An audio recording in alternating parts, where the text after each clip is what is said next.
নমস্কার, আমি স্বাগতা আর আমার সঙ্গে রয়েছে সূচনা। একটা ভিডিও ইতিমধ্যেই যেটা ভাইরাল হয়ে গেছে, সেই ভিডিওটা দেখে সত্যি করি যে কোনো মানুষের বুক কেঁপে যাবে।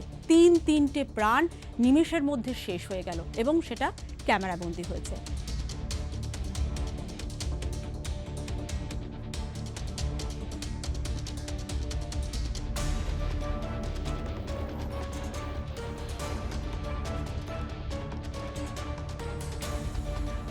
কয়েকটা প্রশ্ন এই ভিডিওটাকে ঘিরে উঠেছে, তাই তো সূচনা? কি ভিডিও সেটা বলো একটু, কি কারণে আসা? তাই আমরা গতকাল থেকে একটি ভিডিও সোশ্যাল মাধ্যমে খুব বেশি করেই দেখছি এবং আপনারাও সবাই দেখেছেন, হয়তো স্বাগতাদি তুমিও দেখে থাকবে, যে একজন উঁচু একটা পাহাড়ের খাত থেকে পড়ছে, তার সঙ্গে আরেকজনও পড়ছে এবং তার কিছুক্ষণ পর আরো একজনকে পড়তে দেখা যাচ্ছে। চারপাশে লোকজন এবং অনেকেই সেই ভিডিও ক্যাপচার করছে, সেটাই এখন সোশ্যাল মিডিয়ায় চরমভাবে ভাইরাল। তুমি, আমি, তোমার, আমার মতো হাজার মানুষ সেটা দেখছে। ঘটনাটা কি হয়েছে? গতকাল এই পারিবারিক বিবাদ নিয়ে এই ঘটনা ঘটে মহারাষ্ট্রে। আপনাকে বোঝাতে হবে আপনার সন্তান আপনার কাছে কতটা গুরুত্বপূর্ণ। আপনারা একটা কাজ করবেন, আমার মতে বলে যে এই যে ফোন তো আমরা অবশ্যই আমাদের দরকার, অন্তত মনোবিদরা যেটা বলেন যে ফোনটা আপনারা বাইরে যেমন কাজ করছেন, অনেকে বাড়ির ভেতরেও কাজ করতেন, একটা নির্দিষ্ট সময় করে দিন এবং আপনার যে সন্তান তার সঙ্গে একটুখানি কথা বলুন বা একসঙ্গে ন্যূনতম খাওয়ার টেবিলে অন্তত তার সঙ্গে একটু আলোচনা করুন। তার স্কুলে কি হয়েছে, তার কোথায় কি কষ্ট হচ্ছে, মা বাবা তারা একটু বোঝার চেষ্টা করুন। তাহলেও কোথাও হচ্ছে এই যে একটা সম্পর্কের মধ্যে দূরত্ব, এটা কোথাও হলে কমে যাবে। অনেক আলোচনার মধ্যে কিন্তু অনেক কিছু সমস্যার সমাধান হয়। একেবারে তুমি বলতে চাইছো স্বাগতাদি যে দৈনন্দিন জীবনে, বাচ্চার দৈনন্দিন জীবনে কোথাও বাবা মায়ের একটা ইনভলভমেন্ট একদম, মানে সমাজ যেমন এগোচ্ছে, বাবা মারও প্রেশার আসছে, কিন্তু বাবা মাকেও পরিবর্তন হতে হবে, সমাজের সঙ্গে মানসিকতার পরিবর্তন হতে হবে। মুখের কথা সূচনা, মুখের কথাটা কিন্তু প্রচণ্ড পরিমাণে একটা কি বলবো, যে আমি যে কথাটা বলছি আর একটা পাশের মানুষকে সেটা কিভাবে ধাক্কা দিচ্ছে আমরা কিন্তু কেউ কল্পনা করতে পারি না। আমি তোমার মনের হদিশ কিন্তু জানি না, আমি শুধু জানি আমার মনের হদিশ। তো আপনি যখন কোনো কিছু কথা বলছেন তখন পাশের মানুষটি যাতে আঘাত না পায়, বাচ্চা বলে তার অনুভবটাকে, তার অনুভূতিটাকে বাচ্চা ভাববেন না। অনুভূতি কিন্তু সবার সমানভাবে বিকশিত হয়, তাই তো? একদমই তাই। এরকম আরেকটা ঘটনা তুই বলো না। আমরা তো এরকম ধরনের যেহেতু সংবাদ মাধ্যমের সঙ্গে যুক্ত আছি, প্রচুর ঘটনা আমরা দেখি। তো এই সম্প্রতি ঘটনাটা তুমি জানো তো, অন্ধ্রপ্রদেশের বিশাখাপত্তনমে কি হলো? হ্যাঁ, অন্ধ্রপ্রদেশের বিশাখাপত্তনমে তুমি মনে করো বাচ্চা, ওই বাচ্চাটি, আমি তো এখানে তো আমরা কথা বলছি 18 বছরের একজন তরুণ, তার একটা সেন্স রয়েছে যে হ্যাঁ এটা ঠিক এটা ভুল। অন্ধ্রপ্রদেশের ঘটনা যদি তুমি দেখো, একটা বাচ্চা ছেলে, হয়তো এই 6 বছর বয়স, একদম প্রি স্কুলে পড়া একটা বাচ্চা ছেলে, আমরা দেখছি স্কুলে গেছে, স্বাভাবিকভাবে স্কুলের শিক্ষিকা পড়া না করলে, হোমওয়ার্ক না করলে বকবে, কিন্তু সেই বকার প্রভাব তার আবেগপ্রবণভাবে সে নিয়েছে নিজের মধ্যে। এটাই আমি বলছি, এই যে তোমায় প্রথম কথাটা বললাম না, বাচ্চা বলেও অনুভব বা অনুভূতিটাকে বাচ্চা ভাববেন না। এই যে 6 বছরের বাচ্চাটি কি হলো, সিসিটিভি ফুটেজে দেখা যাচ্ছে যে বাচ্চাটি তার মানে হোমওয়ার্ক করে আসেনি, এজন্য তার টিচার, তাকে ক্লাস টিচার তাকে ডেকেছে এবং সে প্রথমেই ভয় পেয়ে গেছে। যেহেতু ক্লাস টিচার ডেকেছে এবং তার সব সহপাঠীরা আছে, ক্লাস টিচার তাকে বলেছে, এটা যেটা সংবাদ সূত্রে যেটা খবর, যেটা তার জামা কাপড় খুলে নেবার কথা বলেছে, তাকে মারধরের কথা বলেছে, তাকে পানিশমেন্টের কথা বলেছে এবং একটা চড়ও মেরেছে। আপনার পুজো পৌঁছে যাক বিশ্বের দরবারে। প্রতি বছরের মতো এবারও আর+ নিউজ নিয়ে এলো শারদাঞ্জলির সেরা সম্মান 2026। অংশ নিতে সকাল 10টা থেকে সন্ধে 6টার মধ্যে সরাসরি যোগাযোগ করুন আমাদের অফিসে অথবা কল করুন 9836323248 এই নম্বরে। শারদাঞ্জলি শুধুমাত্র আর+ নিউজে। তো বাচ্চাটি কাঁদতে কাঁদতে একদম ক্লাস টিচারের কোলে লুটিয়ে পড়েছে এবং চিকিৎসকরা কি বলছে, যখন চিকিৎসা নিয়ে গেছে, চিকিৎসকদের প্রাথমিক অনুমান প্যানিক অ্যাটাক। তার কারণ মানসিকভাবে সে তখন এতটাই বিধ্বস্ত হয়ে পড়েছিল, সে এতটাই আবেগতাড়িত হয়ে পড়েছিল, তার প্যানিক অ্যাটাক হয়। তার মানে বুঝতে পারছেন, ওই বাচ্চাটা হয়তো সেই সময় ভেবেছিল যে ওর সহপাঠীরা হাসবে বা ওর সহপাঠীরা কিছু বলবে, পরে সেটা ইয়ার্কি করবে বা পরে সেটা তাকে বলবে, সেটা কিন্তু তখন মাথায় নিয়ে নিয়েছে। তার মানে আবেগ অনুভূতি, আমি যেটা বলছি, আবেগ অনুভূতি কিন্তু ছোট থেকেই তৈরি হয়। যখন একটা শিশু বাড়িতে বড় হয় তখন তাকে তার বিকাশের জন্য তার আবেগ অনুভূতিগুলোকে কিন্তু গুরুত্ব দেওয়া দরকার। তাকে যখন বকছেন, এখন তো ধরো মারধরের চ্যাপটা ক্লোজ হয়ে গেছে। আমাদের টিচার যেভাবে আমাদের মেরেছে, জানি না তোমাদের জেনারেশনকে মেরেছে কিনা, কান ধরে নীল ডাউন থেকে আরম্ভ করে হাতে পেন্সিল ঢুকিয়ে মার, কি না খেয়েছি। ইভেন বাড়িতে গিয়ে অভিভাবককে বললে অভিভাবক তাকে বলেছে ঠিক আছে পরের দিন ওই টিচারকে বলবো আরো যেন তোমায় মারে, যদি এটার ইমপ্রুভমেন্ট না হয় আরো যাতে মারে। কিন্তু এখন দেখা যায় এটা নিয়ে বিক্ষোভ হয়, অভিভাবকরা বিক্ষোভ দেখায়। হ্যাঁ, অনেক কিছু এরকম মনে করেন যে না ওকে বকা না দেওয়া প্যাম্পার চাইল্ড তো, কিন্তু অনেক ক্ষেত্রে সমস্যা দেখেছি আমরা যে এমন কিছু মেরেছে, কাউরি হাত ভেঙেছে, কারো মাথায় লেগেছে, বা এটা যেটা কি হচ্ছে বলতো, এটা ফ্রাস্ট্রেশনের একটা দিক আছে। যে ধরো কোনো টিচার যখন সত্যি করি ওই মারটা উচিত নয়, এমন মার দিল বাচ্চাটির কোনো শারীরিক ক্ষতি হলো, সেটা কিন্তু একটা টিচারের ফ্রাস্ট্রেশন, সেটা ওর ওপর প্রভাব ফেললো। এইগুলো তো উচিত নয়। কিন্তু একটা টিচার যদি বাচ্চাকে বকে, সেটাও কিন্তু অনেক সময় বাচ্চাটির মানসিক বিকাশের ক্ষেত্রেও কিন্তু তার একটা জায়গা আছে। কারণ স্কুল এই একটা নিয়মের মধ্যে বড় হওয়া, এটাও তো কোথাও একটা বাচ্চার দরকার, যে বাড়ি আর স্কুল তো আলাদা, দুটো তো এক হতে পারে না। বাড়িতে আমি যেভাবে বাঁদরামি করছি সেটা আমি স্কুলে গিয়ে করতে পারি না। শিক্ষকরা অবশ্যই বকবেন, অভিভাবকদের জানতে হবে যে কেন বকলো, আগে সেটা বিচার করবেন, তারপরে অবশ্যই বলবেন। কিন্তু এক্ষেত্রে শিক্ষকদেরও একটা পাঠ নেওয়া উচিত, যে এই যে বাচ্চাটিকে বলা হলো যে তোমার জামা কাপড় খুলে নেবো বা তোমাকে এইভাবে সবার সামনে মারবো, হয়তো শিক্ষিকা একটুখানি 6 বছরের বাচ্চা, সে আর কি করবে, সে কি করে জানবে যে এইটা তাকে করতে হয়, এটা তাকে হোমওয়ার্ক না করলে তার, সে এখনো ওই স্টেজে যায়নি। তো সেক্ষেত্রে টিচারের কি দরকার ছিল, সেই বাচ্চাটিকে একটুখানি বুঝিয়ে বলা যে কেন তুমি এটা করনি, কাল থেকে কিন্তু এটা করবে, তোমাকে কিন্তু ওয়ার্নিং করছি আমি, এটা করতে হয় বাবা, এই যে বুঝিয়ে বলা, তাহলে হয়তো একটা প্রাণ যেত না, তাই তো। তো এই ধরনের ঘটনাগুলো কিন্তু হচ্ছে, আর আমরাই কিন্তু সেই পরিস্থিতির সম্মুখীন হচ্ছি এবং আমরা তৈরিও করছি। অবশ্যই আমাদের আর্থিক দিক থেকে আমাদের এগিয়ে যাওয়া দরকার। এখন যেভাবে মূল্য বৃদ্ধি পাচ্ছে, তাতে করে একটা বাবা মার ওপর একটা সংসার চালানো, বাচ্চার খরচা চালানো সত্যি করে খুব প্রেশার। কিন্তু দেখুন, আমি একটা কথা জানি যে আপনার কাছে প্রেশারটা তো অবশ্যই আসবে, প্রেশারটা তো আপনাকে নিতে হবে, আপনি তো এর বাইরে কিছু করতে পারবেন না। আপনাকে ভাবতে হবে এই প্রেশারটাকে সঙ্গে নিয়েও কীভাবে সবার সঙ্গে বাঁচা যায়, প্রত্যেকটা সম্পর্কের মূল্য দেওয়া যায়।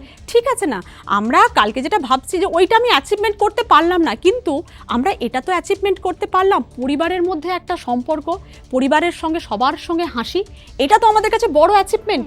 সেটা হয় একদিন থেকে, মানে আপনি কাল থেকে নয়, আজ থেকেই ভাবুন না যে আমরা একটুখানি আমাদের কাজটাকে বাড়িতে গিয়ে দূরে সরিয়ে রেখে, ডেডলাইনটাকে একটু দূরে সরিয়ে রেখে একটু পরিবারের সঙ্গে বাঁচি।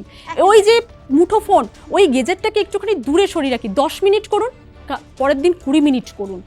এটা করলে হয়তো অভ্যাসটা। একটা ছোট বিষয় এখানে অ্যাড করার চেষ্টা করব, সেটা হচ্ছে তুমি দেখো, তুমি যদি এই মহারাষ্ট্রের ঘটনাটা আর একটু ভালোভাবে দেখো, ওখানে কিন্তু গিয়েও বাবা মা কিন্তু এটাও বলেছে তুই যা বলবি তাই হবে, কারণ পরিস্থিতির চাপ, একদমই পরিস্থিতির চাপ। সে খাদের একেবারে পাহাড়ের কিনারে দাঁড়িয়ে আছে, আর কিছুক্ষণে সে পড়ে যেতে পারে, আর একটা স্টেপ পিছলেই সে পড়ে যেতে পারে।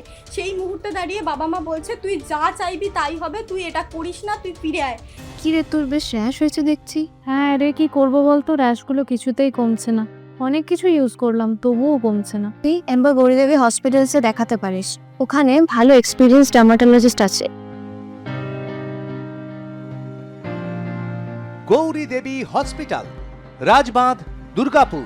যোগাযোগ 8001003333, 8001113333।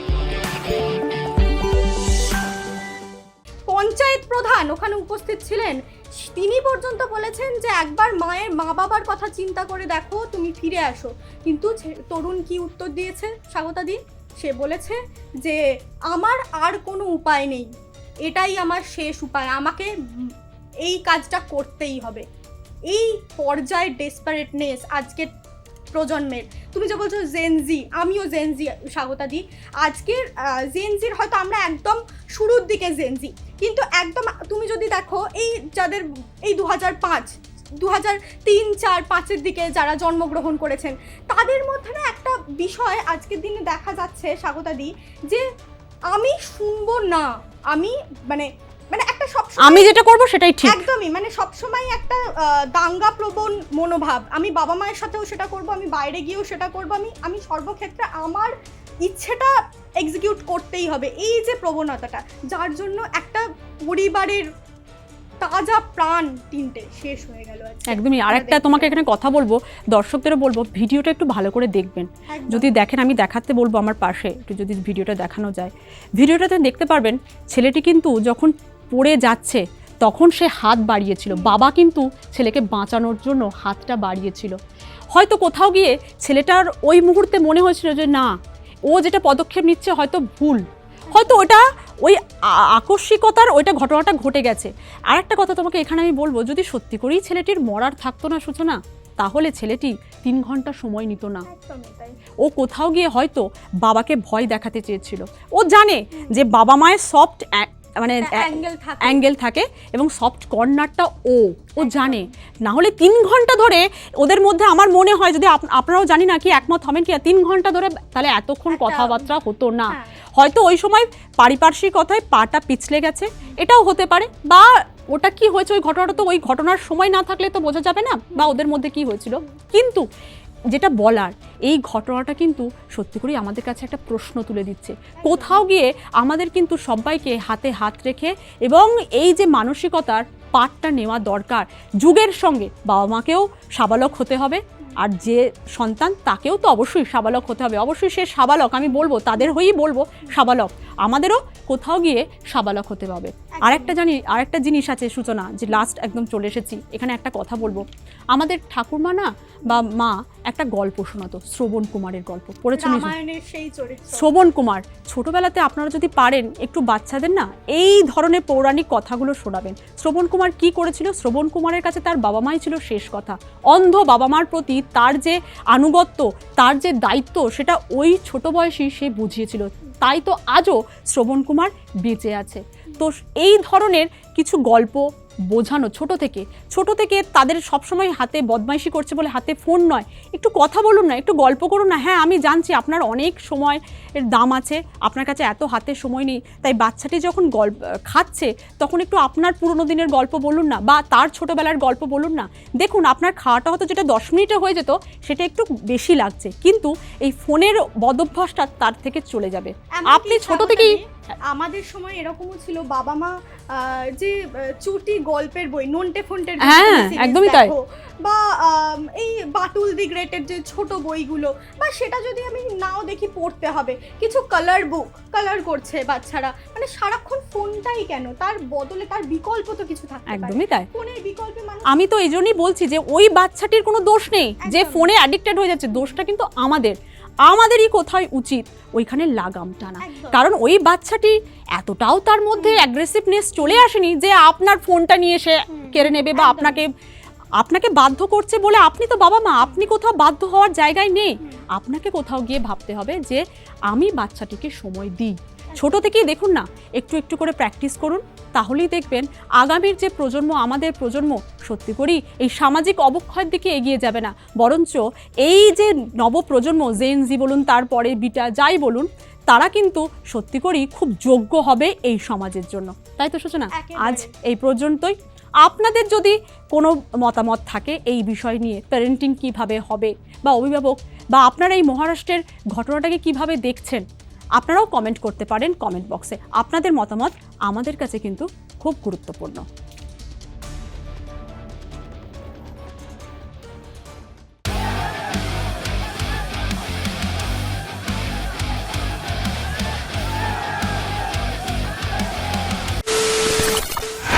খবরের নামে প্রতিদিন সন্ধে আপনার ড্রয়িং রুমে কি শুধুই চিৎকার চেঁচামেচি খেয়ে আসে?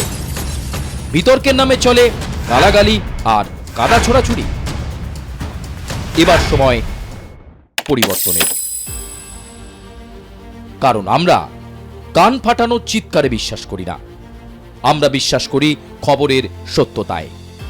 আমরা কোনো পক্ষের হয়ে গলা ফাটাই না, আমরা সাধারণ মানুষের হয়ে প্রশ্ন তুলি।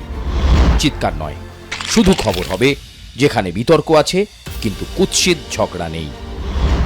সঠিক তথ্য, বিশ্বস্ত খবর। নজর রাখুন আর প্লাস নিউজে।